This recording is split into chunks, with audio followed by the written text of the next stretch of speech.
Hi, so this is the video lecture on deviance and social control. Deviance and social control are very well established areas within the discipline of sociology. McIntyre's expertise is actually in deviance and social control, so this chapter of our textbook is especially strong. I'm not going to spend too much time talking about it because she does a really good job herself.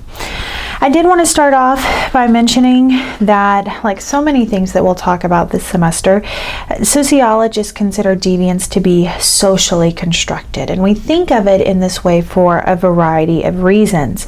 So first, deviance varies across time. When you think about what acts are deviant at one time period, that could change dramatically as you move forward in history. Gay marriage is a great example of this.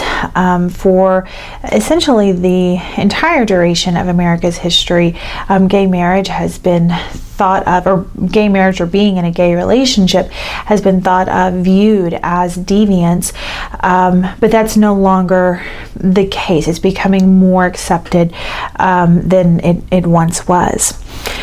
Secondly, deviance also varies across culture. So what's deviant in one society may not be deviant in the other, and vice versa.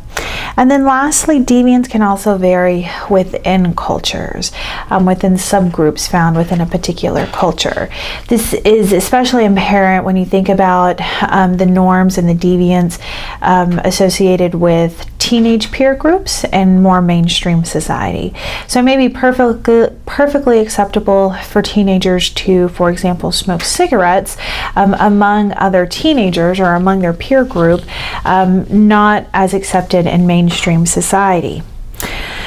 So I say all of this to make the point that if deviance were something that was inherently wrong or bad, you would expect to see much more consistency across history, across cultures, and within any given culture.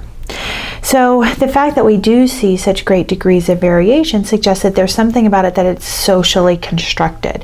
There's nothing inherently deviant about something, rather it's deviant because society says it is. So when sociologists talk about something as deviant, keep in mind that we aren't necessarily making a judgment statement. Rather, we're merely noting that this is a behavior or a value that society views as breaking a norm.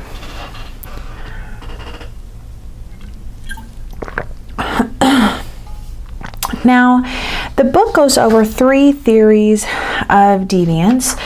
These are theories that you need to be familiar with. Again, McIntyre does a great job talking about these, so I'm not going to talk about them now in great detail, but I will kind of very briefly mention kind of the gist of them.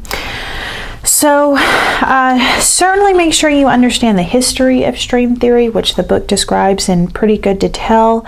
Modern strain theory focuses on the ways in which certain groups lack legitimate means to achieve societal goals. So it kind of goes like this. In every society, there are goals, prescribed goals that people seemingly strive towards. In the U.S., this is often associated with the American dream, the goals associated with the American dream. Now, the thing about it is that as a result of the structure of society, some people are denied the means to achieve those goals in legitimate ways. So if people are denied the legitimate means to achieve those goals, then they'll resort to deviant acts.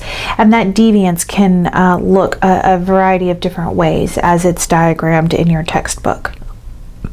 Secondly, labeling theory suggests that after engaging in a primary act of deviance, that first act of deviance for whatever reason, a person will receive the label of deviant. And once they receive that label, they're much more likely to participate in subsequent deviant behaviors. It's kind of the idea that they live up to those expectations, something you'll read about later on in the semester when we talk about class inequality.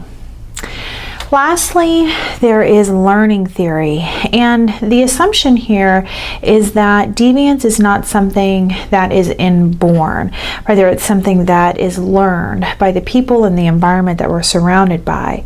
You can think about Hernando Washington, a reading we had very early on in the semester when thinking about learning theory, and recent research also kind of points to the ways in which deviance is learned. I'm talking about a piece that looked at immigrants who are detained for immigration violations. Immigration violations are still civil violations in the U.S. But what they found is that immigrants who are detained for these civil offenses are more likely to engage in criminal offenses upon their release. And when they follow up with immigrants and say, why is that? Why are you now inclined to commit these criminal acts? The very glaring pattern in their responses is that they learned how to do so while they were detained, while they were surrounded by other people in prison or detention centers. They learned how to commit deviant acts. Okay, that's all that I have for deviance and social control. As always, please let me know if you have any questions, comments, or concerns. Have a great day.